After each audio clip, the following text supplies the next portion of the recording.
L'entretien de la matinale. Un entretien qui est présenté par vous, Indira Koton-Ravola. Bonjour. Bonjour Yumna, et nous recevons le premier candidat de cette matinale, Henli Madine Gazi. Il est candidat sans étiquette aux élections législatives dans la seconde circonscription. Henli Madine Gazi, bonjour. Merci d'être avec nous. Alors, je rectifie, bonjour à tous. Moi, c'est pas moi, Henli Madine Gazi, je suis Monsieur Madine Gazi, mais pas le candidat en question.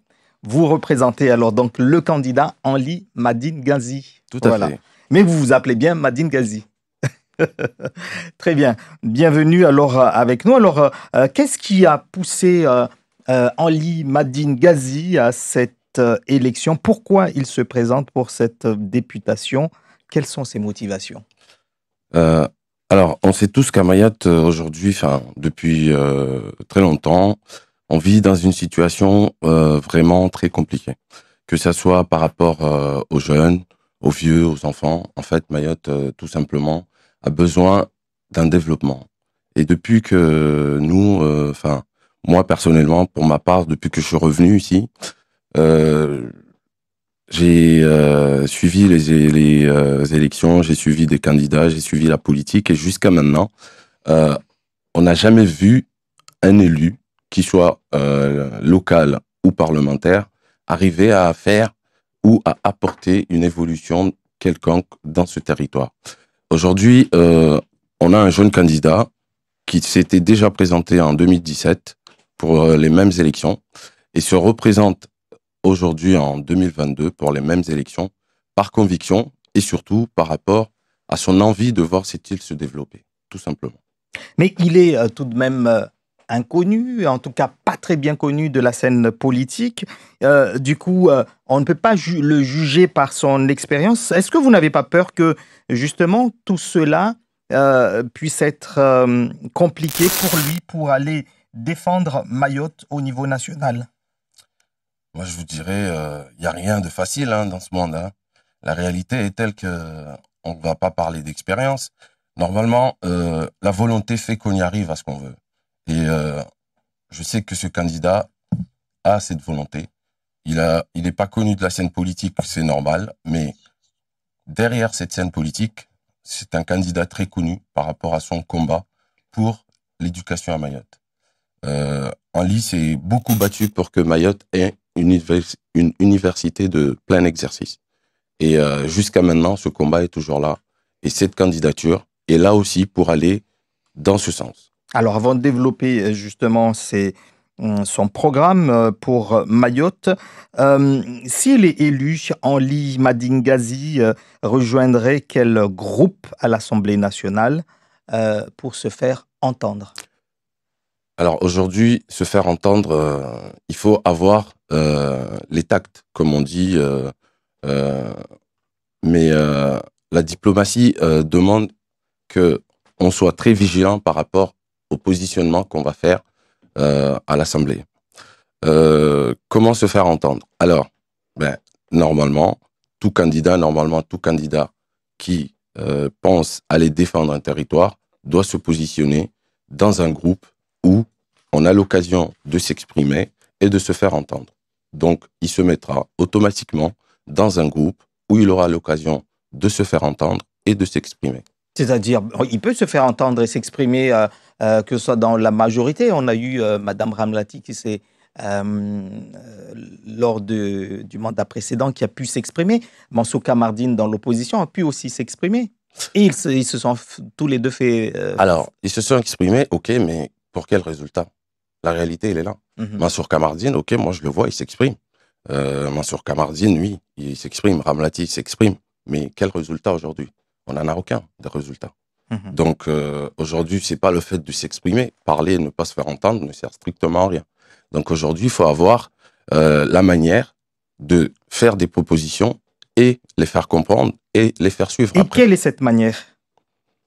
C'est la diplomatie, tout simplement. Dans chaque groupe électoral ou groupe majoritaire qui aura.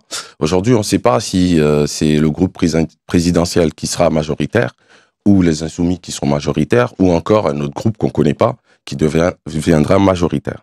À partir de là, nous, Ici, l'objectif, c'est d'abord gagner ces élections. Et une fois les élections gagnées, aller dans la majorité qui sera là et la majorité qui fera que ce qu'on dira se fera entendre.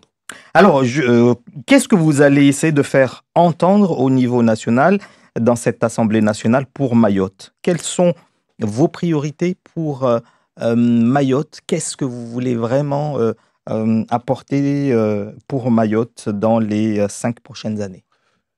Alors, comme je vous l'ai dit au début, Mayotte a besoin d'un développement.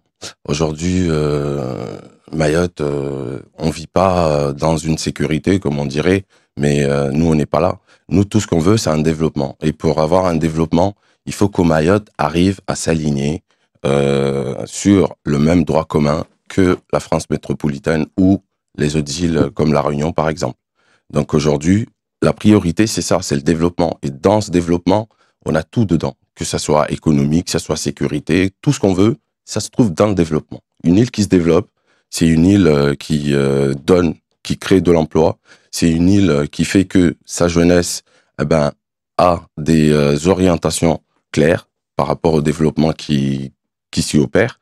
Donc la priorité, ça sera là-dedans. Vous parliez tout à l'heure de l'université de plein exercice pour un dossier qu'a porté en ligne Madine Ghazi depuis des années, etc. Mais quelle université de plein exercice on parle ici? Est-ce que ça veut dire qu'on aurait toutes les matières possibles à Mayotte ou ce sera une coopération avec d'autres universités? Alors, De quoi on parle ici? on parle d'une université de plein exercice. Aujourd'hui, à Mayotte, on a un rectorat. Alors, quand on a un rectorat, normalement, on doit avoir une université pour qu'un rectorat puisse fonctionner comme il doit fonctionner. Aujourd'hui, on ne peut pas nous parler d'un rectorat qui s'occupe que du secondaire ou encore du primaire. Donc, un rectorat est là pour s'occuper des universités. Et à Mayotte, aujourd'hui, oui, on a besoin d'avoir toutes les matières nécessaires pour que les jeunes Mahorais puissent s'éduquer à Mayotte. C'est compliqué d'aller en métropole et d'aller faire des études en métropole pour une personne, un jeune, qu'on sait tous que sa famille est pauvre, par exemple. Moi, quand j'y étais, à mon époque, c'était très compliqué. Donc, aujourd'hui, par rapport à ça, c'est normal qu'on se batte pour avoir une université de plein exercice à Mayotte. Concernant l'alignement sur le droit commun dont vous avez parlé tout à l'heure, également, il y a cette possibilité d'alignement, mais aussi de convergence. Vous parlez de quoi? D'alignement directement dans les 5-10 prochaines années ou plutôt de façon progressive pour ne pas trop secouer ou peut-être déstabiliser certains comme on l'entend ici et là? Alors, moi, chacun a sa vision des choses. Moi, aujourd'hui, je sais que on va parler de convergence, ça va encore nous amener jusqu'en 2000, je sais pas combien. Il y a déjà eu plein de projets comme ça sur Mayotte qui n'ont abouti à rien. Aujourd'hui, on est dans un département. Pourquoi ne pas se battre tout simplement pour avoir toutes les avantages d'un département, à commencer par la sécurité sociale. Aujourd'hui, un territoire qui n'a pas une sécurité sociale complète, je ne sais pas comment on peut le qualifier. Donc, pour que Mayotte puisse aller dans ce sens, il faut se battre, profiter de ce statut départemental qu'on a et aller en plein dedans et arrêter de parler de convergence d'un programme 2027 ou 2030 qui fait que repousser l'échéance. Aujourd'hui, on a besoin d'être dans la France et pour être dans la France, il faut s'y sentir. Aujourd'hui, quand moi je vais à La Réunion, je vois comment La Réunion s'est développée, je me pose des questions. Pourquoi nos élus à Mayotte n'y arrivent pas? Donc avec un candidat qui est dévoué et qui a des convictions dans ce sens, alors c'est normal que on parle directement de développement, c'est-à-dire un alignement direct et pas de convergence. Quelles sont les relations qu'entretient Monsieur Henri Madine Ghazi avec les élus locaux ici? Est-ce que c'est quelqu'un qui rencontre les élus pour parler, pour discuter, pour voir un petit peu ce qui va, ce qui ne va pas? Alors, c'est quelque chose que je dirais a fait. par rapport à ce combat qu'il a mené pour l'université, le développement de l'université.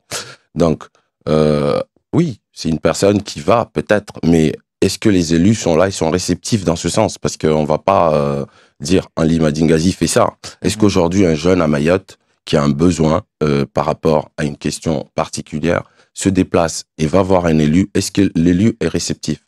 Moi, je vous dirais, le problème, c'est nos élus qui sont pas réceptifs, dans le sens où aujourd'hui, il y a plein de jeunes à Mayotte qui veulent développer des entreprises, par exemple, et à qui on ne donne pas l'occasion réellement, ils n'ont pas d'accompagnement.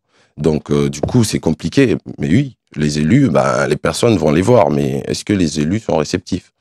Ça, c'est la question. Et pourquoi est-ce qu'il ne s'est pas présenté dans des élections locales déjà pour s'imprégner un petit peu de la vie politique locale? Alors, parce que c'est très ambitieux. La vie politique locale, vous savez, tous les jours on fait de la politique, hein, même chez nous on fait de la politique. Donc la vie politique locale, c'est quoi? C'est les problèmes que rencontre la population, ces problèmes que rencontre la population quand on est en dehors de la politique, et même si on fait pas partie d'un groupe ou un cercle politique, on arrive à s'imprégner de cette vie politique à Mayotte. La vie politique à Mayotte aujourd'hui ne demande rien du tout, demande juste à ce qu'on ouvre les yeux, qu'on regarde le problème que la population subit et vit tous les jours. Et là, on a l'impression, on s'est imprégné de cette vie politique locale. Mayotte a été consulté il y a quelques mois pour l'élaboration du projet de loi Mayotte. Est-ce que M. Henli Madine Gazi a participé à ces consultations, puisqu'il y a eu des consultations avec le préfet Colombé dans plusieurs parties de l'île, du département? Est-ce qu'il a participé et quelles ont été ses contributions éventuellement?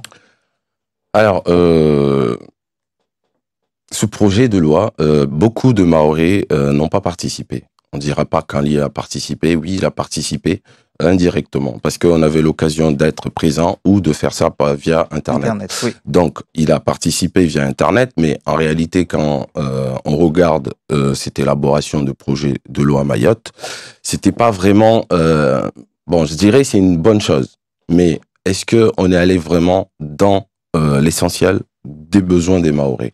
La question, elle est restée telle. Mais oui, il a participé, il a donné une idée pour un développement territorial. Puisqu'il y a en ce moment encore un autre projet de loi qui pourrait intéresser Mayotte, c'est ce projet de loi contre la vie chère et qui est en cours.